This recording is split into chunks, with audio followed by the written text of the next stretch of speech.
ಯಾವತ್ತು ಗುರು ಸೇವೆಗಾಗಿ ಕೃಷಿ ಸಮಿತಿಗಾಗಿ ಹೊರಟವನ ನಿಮ್ಮಿಂದಲೇ ಆಶೀರ್ವಾದವನ್ನ ಪಡೆದು ಬಂದು ನೋಡುತ್ತಿದ್ದೇನೆ. ದುಃಖಿಸುತ್ತಾ ಇದ್ದೀರಿ. ಈ ರೀತಿ ಚಿಂತಿಸುವುದಕ್ಕೆ ಕಾರಣ ಏನು?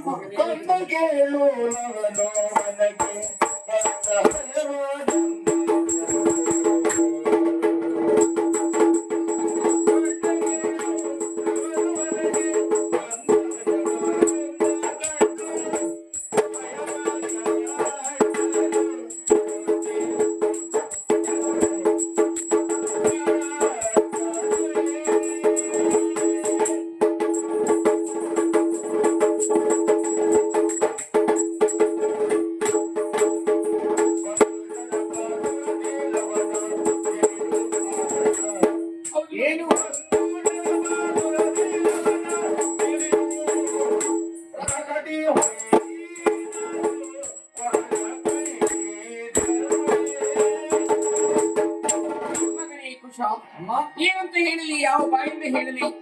ನಿನ್ನ ತಮ್ಮನಾಗಿರುತ್ತಾವ ಕುಮಾರನು ಕೃಷಿ ಸಮಿತಿಯನ್ನು ತರುವುದಕ್ಕಾಗಿ ಮುನಿ ಒಟ್ಟುಗಳ ಜೊತೆಯಲ್ಲಿ ಹೊರಕ್ಕೆ ಹೋದವ.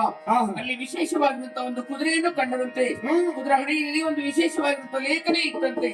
ಅದನ್ನು ವಾಚಿಸಿ ಅದನ್ನು ಬಂಧಿಸಿದಂತೆ. ಈ ಸುದ್ದಿಯನ್ನು ಕುದುರೆ ಬಿಟ್ಟಂತಹ ಸೈನಿಕರಿಗೆ ವಿಚಾರ ತಿಳಿಯಿತು. ಸೇನಾ ನಾಯಕರನ್ನು ಒಟ್ಟಾಗಿ ಬಂದು ಯುದ್ಧ ಮಾಡಿ ಯುದ್ಧದಲ್ಲಿ ನಿನ್ನ ತಮ್ಮನಿಗೆ ಸೋಲಾಯಿತಂತೆ.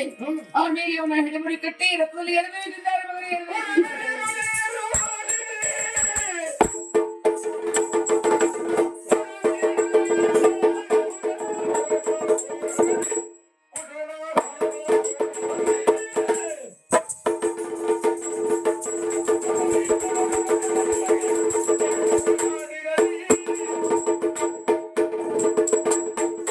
ಯೋಚಿಸಬೇಕಾದುದಿಲ್ಲ.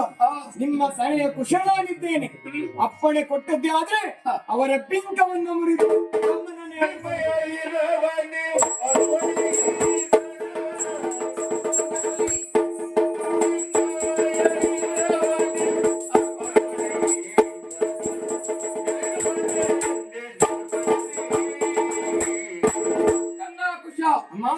ತಮ್ಮನ್ನು ಬಿಡಿಸಿಕೊಂಡು ಬರುವಲ್ಲಿ ಜಾಗರೂಕನಾಗಿರಬೇಕು.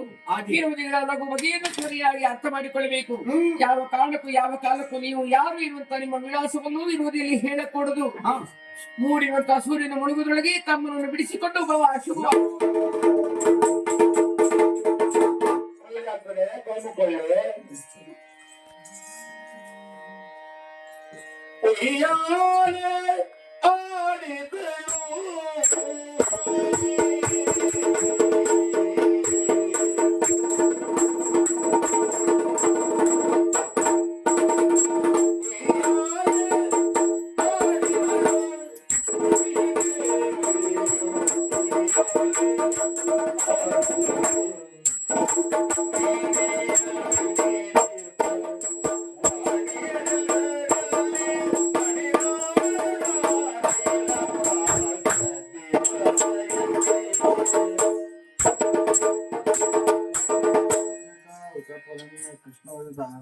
ಮಹಾಗಣಪತಿ ಸ್ವಾಮಿ